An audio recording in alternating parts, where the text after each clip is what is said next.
नमस्कार, मैं हूं दर्शंकर। न्यूज बाइस्कोप में आप सबों का स्वागत है। बिहार में सीएम नीतीश कुमार की समाधान यात्रा चल रही है और समाधान यात्रा में पहली बार तेजस्वी यादव भी दिखे। इसे इस तरह से देखा जा रहा है कि कई बार आरजेडी के नेताओं कार्यकर्ताओं ने शिकायत की थी कि सीएम जब समाधान यात्रा पर निकल रहे हैं तो जेडीयू के नेताओं और कार्यकर्ताओं को तरजीह दी जा रही है, लेकिन आरजेडी के नेताओं कार्यकर्ताओं जिला प्रभारियों को नहीं पूछा जा रहा।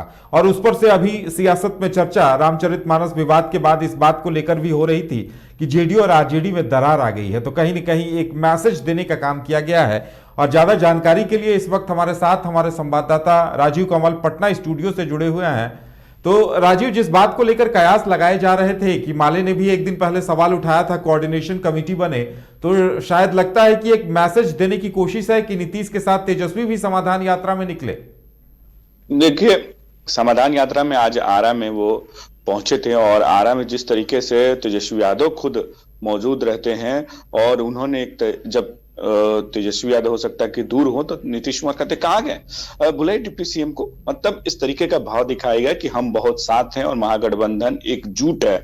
मतलब ये साफ तरीके से है कि जिस तरीके से जहां रामचरितमानस को लेकर राजनीति हो रही थी, रामचरितमानस को लेकर माफ करे चंद्रशेखर के जिस तरीके से बयान हुआ उस पर जदयू हमलावर होती है और जदयू के तमाम नेता और मुख्यमंत्री खुद कहते हैं कि इनको माफी मांगनी चाहिए, मैंने ऐसा कह दिया। तो उसको लेकर जिस तरीके से राजनीति चल रही थी कि महागठबंधन में दूरियां हो गई हैं, महागठबंधन में बहुत सारे खटास है। खटास फिलहाल अभी भी है लेकिन वो दिखाया नहीं जा रहा है। लेकिन जो ऊपर के शीर्ष नेतृत्व हैं तेजस्वी यादव और नीतीश कुमार, उनके बीच ये दिखाने की कोशिश, मैसेज देने की लोगों के बीच में की गई कि महागठबंधन एकजुट है और 2024 के चुनाव या 2025 का चुनाव हम साथ में लड़ेंगे। और चाचा भतीजा की जो जोड़ी है वो दिखाने की कोशिश की गई कि हम एक साथ होकर महागठबंधन में चुनाव, केवल नेताओं की बयानबाजी है, हमारे बीच ऐसा कुछ नहीं है, इसको लेकर हम एक सहमत हैं। और भले लेफ्ट की पार्टियां भी कह रही थी कि कोऑर्डिनेशन कमेटी की मांग के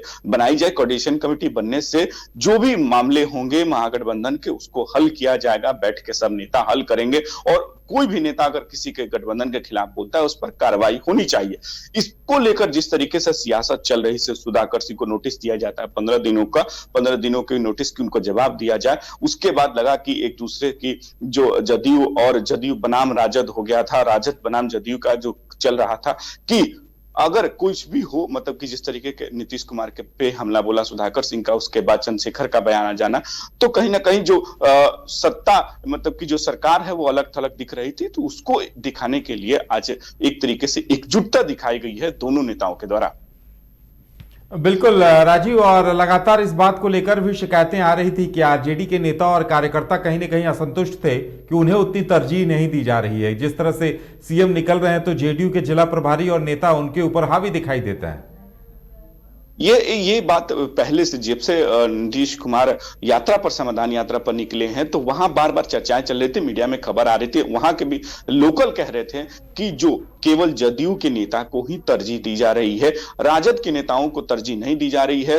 वो भले वो ठहरते में नीतीश कुमार, उनको राजद के वहां लोकल प्रभारी को नहीं बुलाया जाता है, लोकल नेता को नहीं बुलाया जाता है, उनसे सलाह नहीं लिया जाता है, पूछा नहीं जाता है कि वहां क्या कमी है, क्या दिक्कतें हैं। लेकिन जो अब उस कमियों को एक सकते के मान के ढकने की कोशिश आप कह लीजिए कि तेजस्वी यादव उनके यात्रा में गए हैं। वो छपरा में इससे पहले भी यात्रा में तेजस्वी यादव पहुंचे थे, लेकिन आज आरा में पहुंचे साथ में और दिखाएगा कि नहीं, सब राजद के नेता, वो तमाम नेता हैं, एक साथ दिख रहे हैं, महागठबंधन एकजुट है और जो भी लोग हैं मतलब कि एकजुटता दिखाने की दोनों तरफ से कोशिश की गई है। सब कुछ ऑल इज वेल है, लेकिन अब देखना होगा कि ऑल इज वेल कितना होता है, क्योंकि बिल्कुल राजीव, वहीं विजय सिन्हा की भी बात कर लें। विजय सिन्हा ने खर्च पर सवाल उठाए हैं। उन्होंने कहा है कि एक एक यात्रा पर करोड़ों रुपए खर्च हो रहे हैं। वहीं अगर उन्होंने समाधान की बात हो तो आरा में दर्जनों हत्याएं, बालू माफिया का शहर पर कब्जा, मेडिकल कॉलेज बनना, वहां की जमीन तक नहीं मिली। तो इन सब समस्याओं को इन बात उठाते हुए उन्होंने कहा है कि आखिर समाधान कहां है। देखिए, उधर बात तो साफ है कि नेता प्रतिपक्ष हैं, वो एक सवाल खड़े कर रहे हैं कि दिसंबर के महीने में, पिछले साल 2022 में ही मांग कर कहे तो, क्योंकि दर्जनों हत्याएं हुई हैं, वाजिब भी दर्जनों हत्याएं हुई हैं। आरा एक तरीके से दहल गया था, लगातार एक सप्ताह में कम से कम दर्जनों हत्याएं हो गई थी। तो उसको लेकर सवाल खड़े हो रहे थे, प्रशासन के द्वारा सवाल खड़े कर रहे थे कि प्रशासन वहां क्या कर रहे थे। डीएम ने चिट्ठी लिखा था बाकायदा सरकार को कि प्रशासन की हो सकता है कि लापरवाही है, थोड़ी देखा जाए, प्रशासन यहाँ टाइट किया जाए। वहां एक चिट्ठी द्वारा विपक्ष बार बार सवाल खड़े कर रही थी, विजय सिन्हा बार बार गए थे और विजय सिन्हा ने आज भी एक तरीके से सवाल खड़े करते सरकार पर यह कहा कि बालू माफिया का राज है आरा में, मेडिकल कॉलेज की जमीन है वहां खुल नहीं रहे हैं और मर्डर इतने सादे हुए, सरकार ये क्या कर रही है, आंख मूंदे सरकार बैठी हुई है, आरा का कोई विकास नहीं। वो जमीन के बारे में कहते हैं, एक रमना मैदान है वहां बहुत प्रसिद्ध, वो रमना मैदान में कब्जा कर रहे हैं कि भू माफियाओं के द्वारा कब्जा कर लिया गया है उतने प्रसिद्ध मैदान को। तो कहीं ना कहीं वो सवाल खड़ा कर रहे थे, प्रशासन को लेकर खड़ा कर रहे थे, प्रशासन और सरकार के जो रवैया है उस पर खड़ा कर रहे थे। उनका सीधे तौर पर यह कहा कि समाधान यात्रा कुछ भी नहीं हो रहा, किसी लोग का समाधान नहीं निकाला जा रहा है। उन्होंने कहा कि जो खर्च हो रहे हैं 1.5 से 2 करोड़ हर एक जिले में खर्च होते हैं सरकार, वो ये जो बिहार के जो गरीब लोगों की ये पैसे हैं उन पर ये खर्च होने चाहिए। केवल ये ड्रामा किया जा रहा है, ये समाधान कुछ भी नहीं है और सरकार केवल दिखावे की राजनीति कर रही है। बिल्कुल राजीव, लौटते हैं आपके पास क्योंकि बिहार में रामचरितमानस को लेकर एक बार सियासत पूरी तरह गर्म होती दिखाई दे रही है।